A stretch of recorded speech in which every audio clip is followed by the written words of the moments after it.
This video contains information intended to educate firefighters on the hazards and features of electrical vehicles.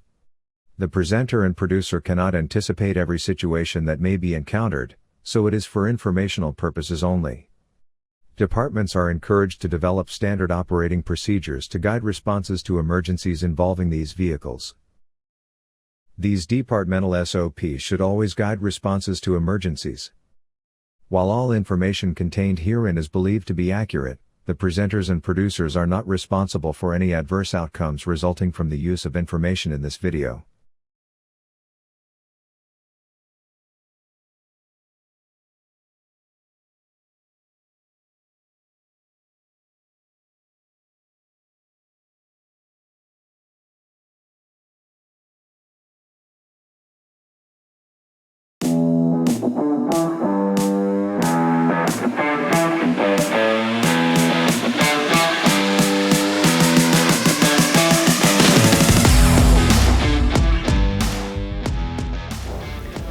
Here's alternative fueled vehicles, and this is basically going to be the electric lithium-ion batteries and electric vehicles.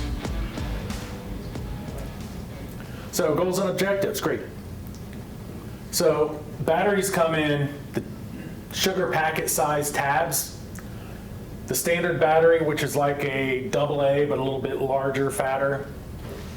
All of our power tools. Love these power tools, lithium, they last a lot longer, and even vehicle batteries. So the standard battery, they're saying Tesla battery, but that's who I stole this from.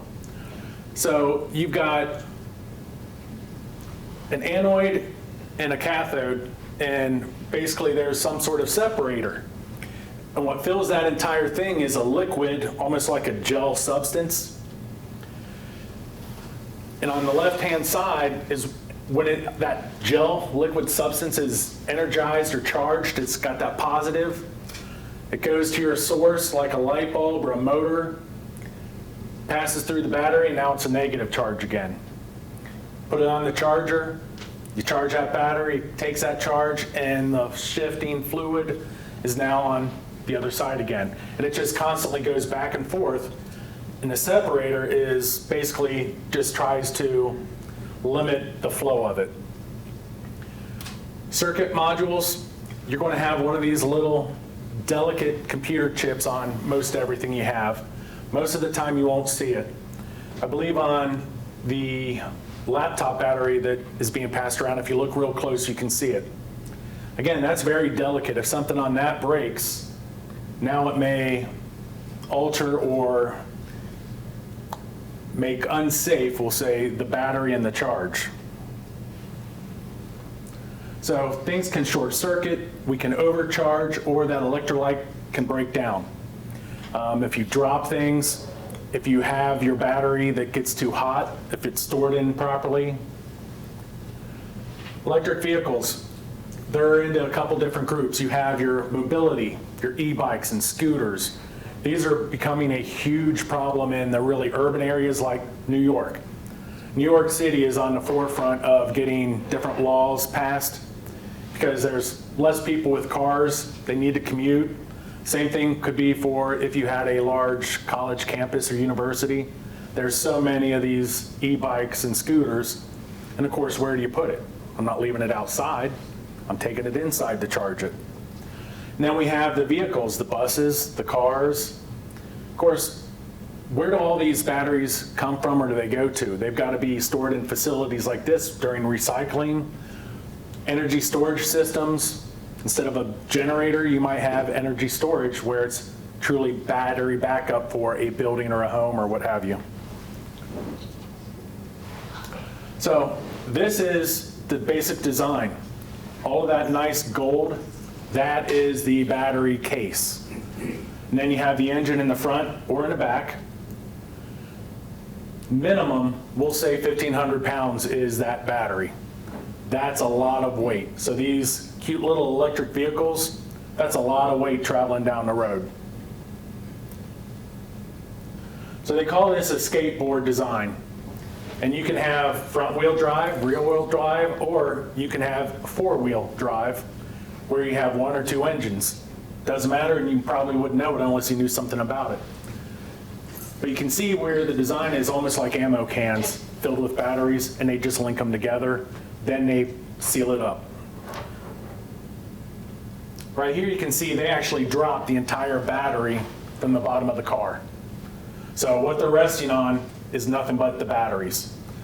Top right, you can see individual cells, and it's basically the same as that blue battery that we've just passed around. So imagine 8,000 of those batteries in a tin can rolling down the road.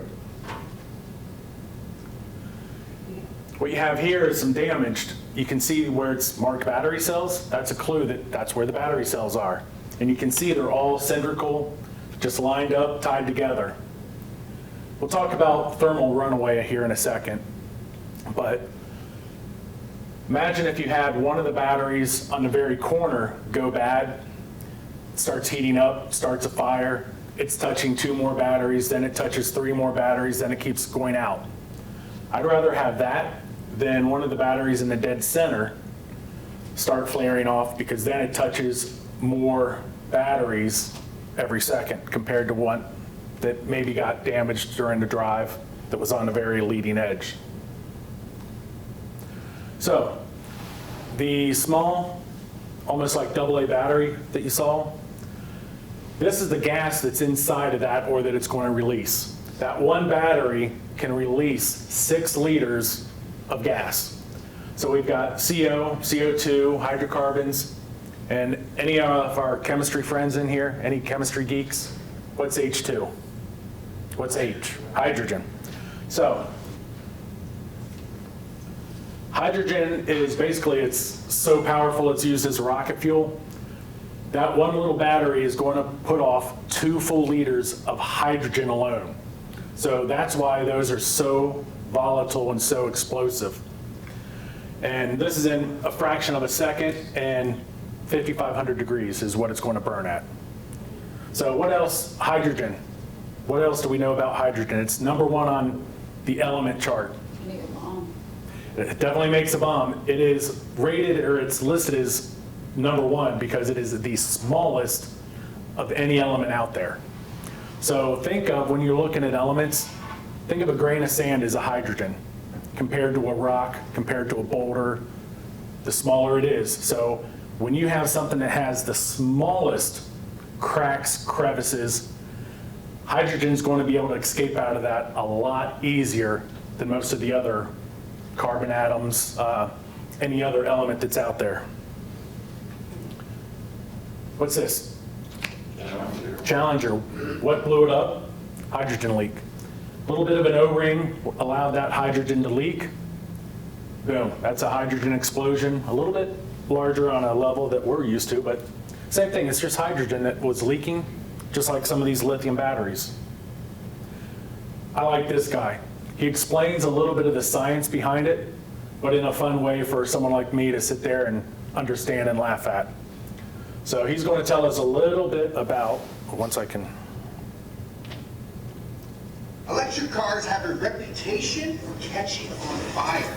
And when they do, it's nearly impossible to put them out, and they can reignite days after being extinguished. But what is it that makes EV fires worse than regular car fires? Why are they going up in flames by themselves? And most importantly, how the heck do firefighters put these raging, toxic infernos out? Well, today, look at why these fires are a big deal. When EVs catch on fire, they burn 3 times hotter than a typical car fire. Jets of flames get shot out from all sides, and toxic gases are emitted. And I mean mega toxic. And it is all because of this. Most EVs on the road today use a lithium-ion battery pack, from the Hummer EV all the way down to the Nissan Leaf. Each EV battery pack is composed of hundreds or even thousands of these lithium-ion cells. Now this one, it's called an 18650 lithium-ion cell. And as you can see, it doesn't look much different than a standard AA battery. But what's inside is very different. So how about we cut one of these open and see how everything is packed inside here.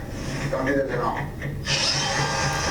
Now, if there's 0 electric charge on the batteries, nothing's going to happen. The higher the charge, the more it's charged, the more volatile and explosive. Anode and a cathode that function as a positive and negative poles. In between them is a non-conductive separator, like graphite, which is there to prevent short circuiting. And all of this is sitting inside an electrolyte solution, which aids in the transfer of ions between the anode and the cathode. So because of this design, lithium batteries can discharge and recharge more efficiently than standard batteries. But there is a trade-off. The solvent in the electrolyte solution is very, very flammable. With the anode and cathode packed so tightly together, check out what happens when I do this. This is why I like him. So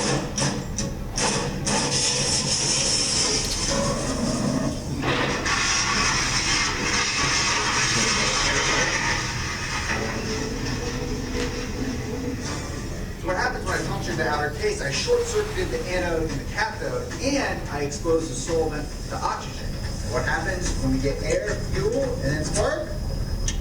You get a little fire, and that fire shot right under my gosh dang face. You see Gosh me dang. like that? It's tight as hell. Put that on a t-shirt. So a car that has these batteries get in a crash, that whole battery pack can bend, crack, or get punctured, exposing that solvent to the oxygen, creating a short between the anode and the cathode. So he also does one where they set a small little torch next to the battery. Just shows that if you heat it up, it's going to do the same thing. It's going to swell and just bust open, have the same effect. But that's thermal runaways when you have one battery that goes bad, it blows off like this, and then it's just a chain reaction. The next battery could be 10 at a time, 5 at a time, however many. Question, Mike, are the hybrid cars the same setup? Yes. So they'll probably have less of a battery pack, but it's still going to have the same battery pack encased in that skateboard design. But it's also going to have a little bit of a gasoline engine or diesel engine. So the failure specifically is in the casing of the battery? If these bike fires that are going off multiple times a day in New York City, we'll say, So where's the failure? Area 54, that's me. Engine 54. Bye, guys. Medic 54. So the failure could be either way. That protective case is supposed to be virtually indestructible. Tesla does some tests where it drives over cinder blocks and it doesn't even barely scratch it. But I've got some videos that show that just because it's crash proof, it's resistant. We do stupid things that's going to just tear these apart. But we can overcharge something. We can try to take it to a repair shop and they don't put the right parts on it. But the things like the scooters, how many scooter manufacturers are there that come from China, Taiwan, Korea, here, there, Billy Joe, Jim Bob's backyard scooter shop? The quality control on a lot of that stuff just isn't there. And that demonstration on the impact to the battery is exactly why the solid waste industry tells you do not put lithium batteries in the trash, because when that truck is compacting the trash, it's going to put an enormous amount of pressure on those batteries. yeah, and like I said, with the over 4,000 degree burn, the hydrogen, then the CO, the CO2, all of that's flammable at that temperature. And most of the folks from Green know here, but we are a safe battery disposal site here at 6303. Yeah. Hopefully they're bringing it to you with no charge on it.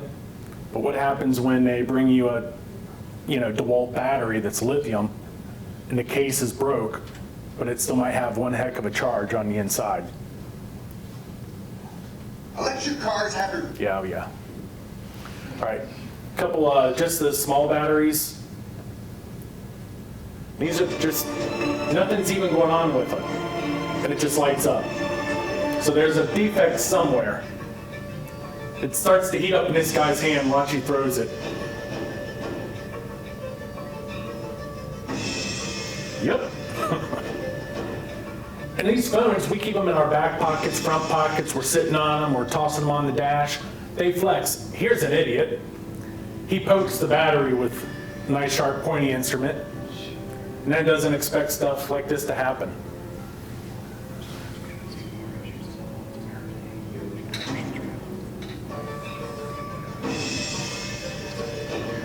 It's in his front pocket. Yep. And these, honestly, these will cause some severe burns on your body. I mean, it's instantly. Let's see if this is the one. He's trying to see if it's a real Apple phone, so he bites it. Again, these are why we have jobs. These people doing these things, it's amazing. So let's look at this on a really bigger scale. Here's a bus. Don't recall the location, but same thing. A lot of the batteries for this is on top. Most of the vehicles, the batteries are all on the bottom, but you can see how this thing just goes off.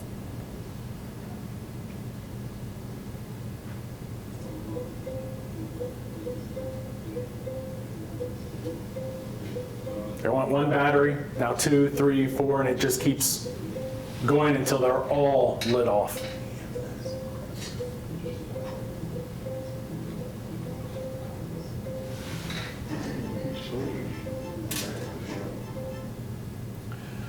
So this is one that's pretty graphic on the highway. This is a true explosion. We got to decide how we're going to put these fires out, or decide we're not putting it out and we're not touching it, which may be the safer way to go. I hope you make the right decision, because what and how much damage, exposures, people involved, that's a heck of a decision to make when you roll up to attack it. We're aggressive, we're type A people, or everyone back up, control the crowd, even shut the highway down on both sides like this. When you watch this, look at pieces of this vehicle, including a tire. You know how much a tire on a rim weighs? It's a lot. Watch how far and high these car parts are actually flying.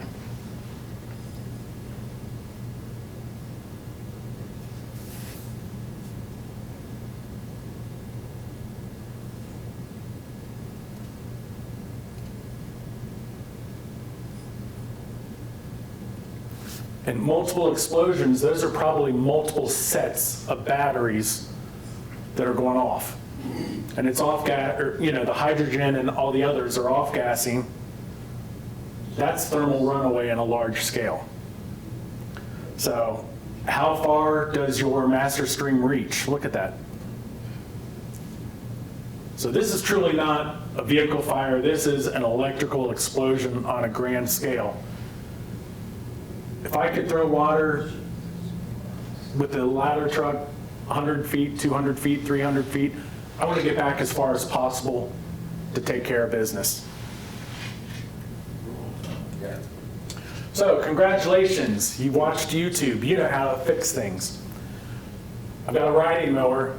It's got several safety factors on it, such as the engine is not supposed to be running if I get off the seat and walk off. Well, my riding mower at home, I can get up and walk off because I overrode the safety system. How many people have looked at YouTube how to fix something or bypass a security or a safety switch? YouTube has been my friend for anything that I want to fix. So, terrible idea, but here we go. So, Tesla crashes. Any safety issues here? But again, people bypass safety, they do crazy things. Remember pennies in the actual breakers or fuses? Maybe some lead pipes. Battery chargers. Who's ever used a battery charger to charge riding mower or a car, truck, whatever? I'm not waiting 4 hours for that thing for the trickle charge. I'm cranking that thing all the way up. If it says 12 volt, I'm turning it to 24, and I'm just cranking it all the way. Again, I've just bypassed every bit of common intelligence, and that overcharging are things that could happen with all of these batteries. So, remember that great strong battery case? How in the heck is a battery case going to survive with things like this going on? There are times when your crashes are going to be so severe that it's going to impact that protective case. It's going to allow batteries to spill out. And if any of those batteries are punctured, bent, compromised, we're going to have a fire. So, let it burn, or do we throw water on it? So, entrapment, is it a compartment vehicle fire, or is it the battery? Now it's an electrical fire. So those are things you have to look at, and where is it located? Inside a building, outside? Charging stations, these are coming up everywhere. And they draw a lot of electric. They've got your standard where it can be plugged into your house overnight, a 4-hour charge. Now they've got these supercharge stations where to charge your vehicle, 20 minutes? I was down in Nashville and jumped in an Uber, and the guy said he's renting this 4-door Mustang. It's all electric, because on his break he just pays $8 and has a supercharger, and it charges it just like filling up a gas tank in 20 minutes for $8, and then he's on his way for the rest of the day. I just like this picture, So again, you can have these in great spots, but bad stuff's going to happen. Now, you don't have a lot of Amazon warehouses or anything here.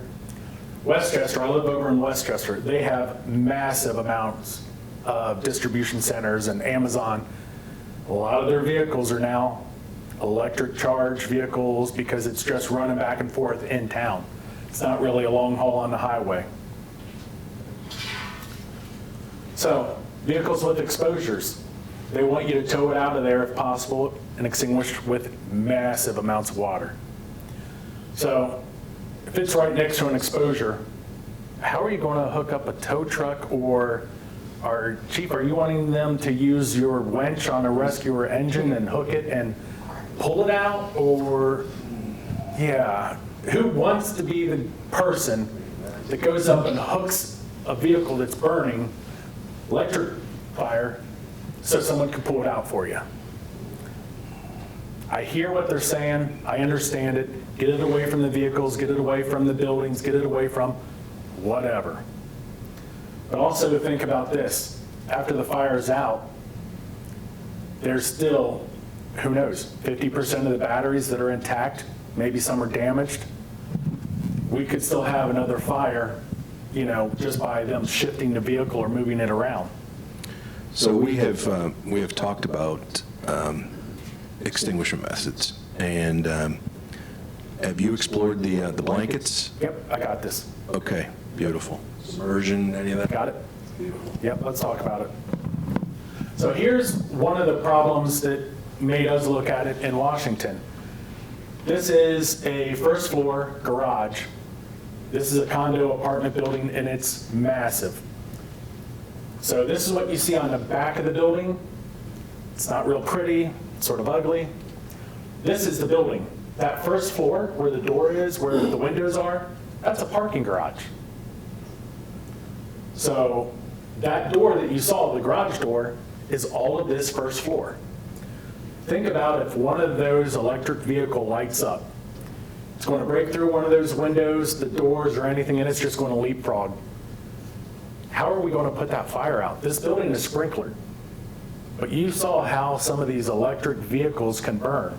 It is going to outrun and outpace all of the sprinkler heads in that area. That sprinkler head's not going to do anything. And, just passenger vehicles, all of the batteries I've seen are on the underside. We saw the picture where they dropped the entire battery cage, we'll say. It's under the vehicle. Again, I don't know how many sprinklers it's going to take, because I don't think we have enough in the building for that. So one vehicle lights off on this, we're going to have a leapfrog. And this is just a wooden building. It's ordinary construction with, sprinklers, but I think that fire load's going to outrun it. I love this. So Tesla is telling us that fires on supercharger equipment are electric fires, while fires on vehicles are considered vehicle fires.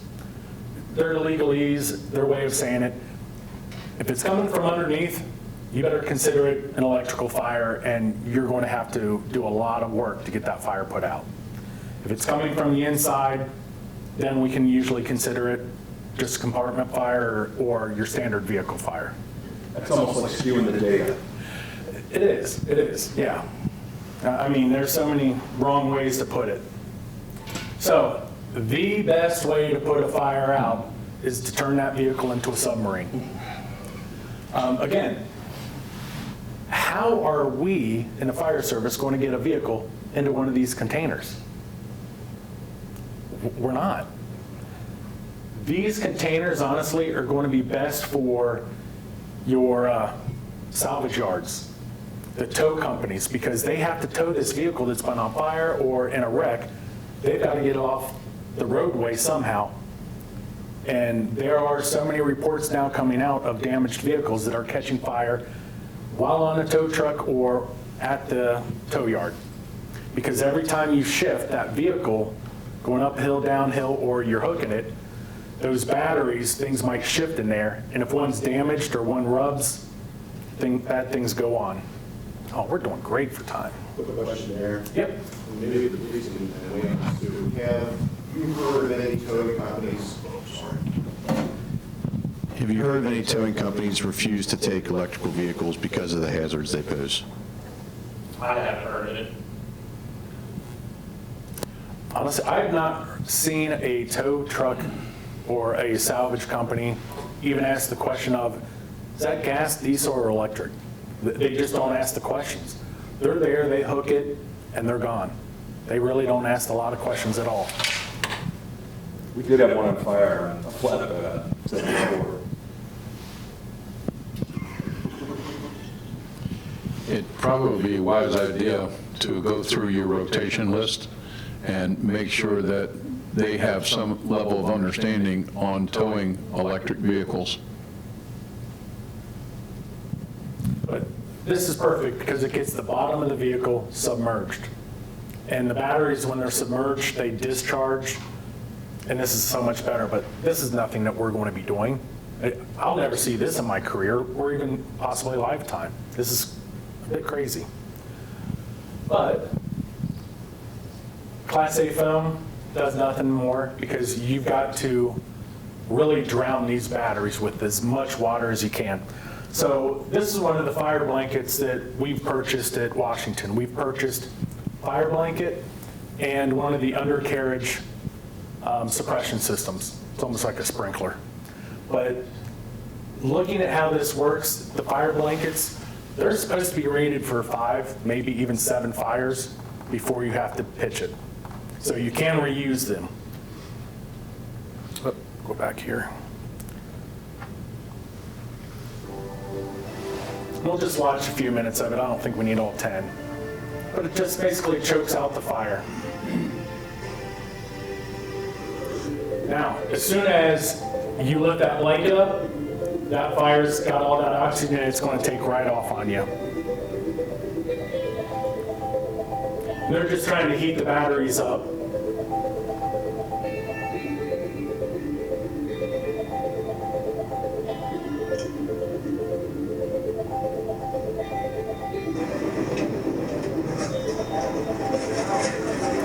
You can hear all those different batteries individually popping off.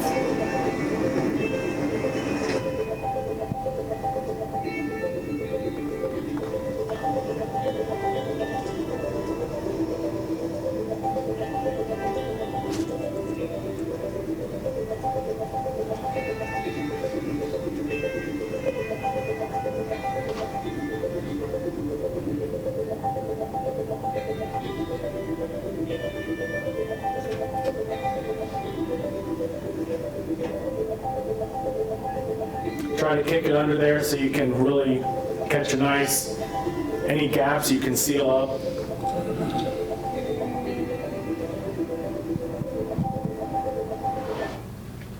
So here's a couple different water applications. Of course, the one on the far left is what we've purchased.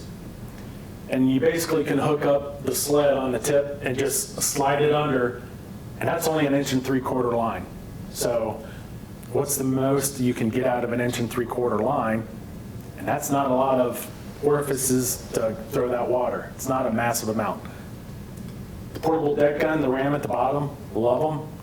Gives you a little bit of distance to stay away from it, but you're not going to be able to get under the vehicle. Now what's on the top right, I just saw this at the FDIC, it's called the Turtle. That's the one I like. I would like to see that compared to what we purchased. Does anyone remember seeing old cellar nozzles? Big fist thing, and it just spins and throws massive water drops? That's what the turtle does. And instead of 1 3/4 inches, that's a 2.5 hose. So you've already more than doubled the water that's available.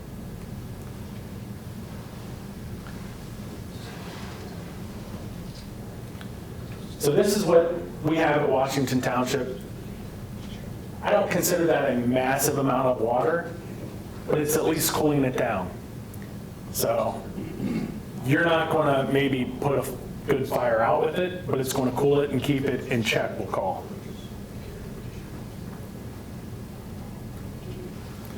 Now this is the turtle. This is the one just looking at the two.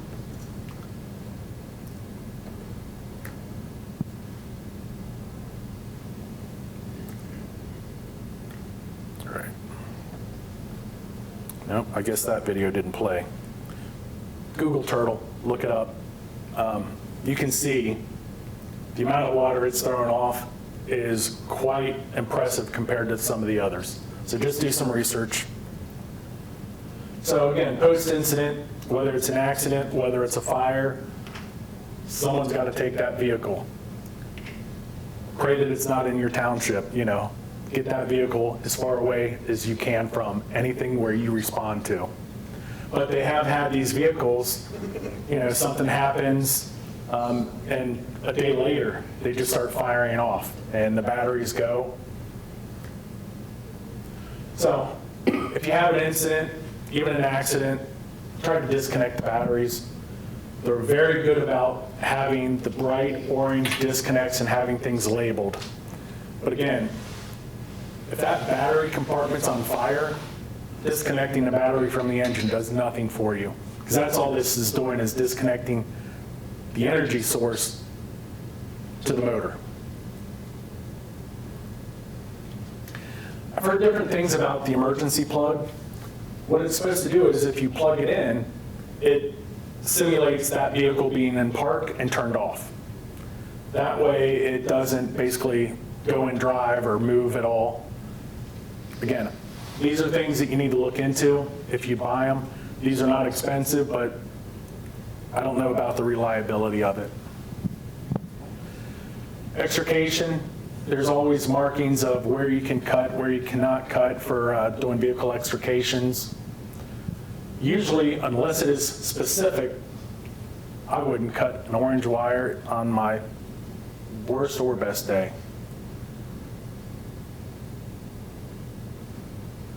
You can look up different apps on your phone. They have different guides that you can look up just to tell you where the batteries are, where the cables are running for different vehicles. There's probably at least 6 different ones if you wanted to research them. Tesla has things out for, emergency responses.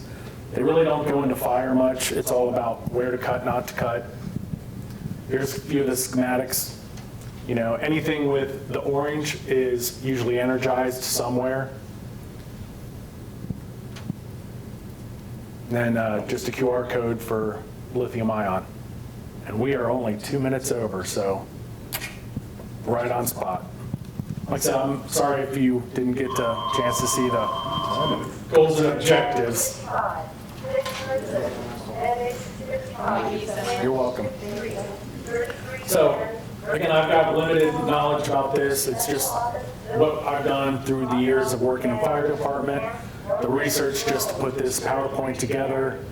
And any questions at all about storing it, fighting it, what to do with it afterwards. I mean, honestly, with you guys being a facility that takes in, damaged batteries or just batteries that are no longer in service, you've probably got a good idea of what these batteries are capable of. Yeah.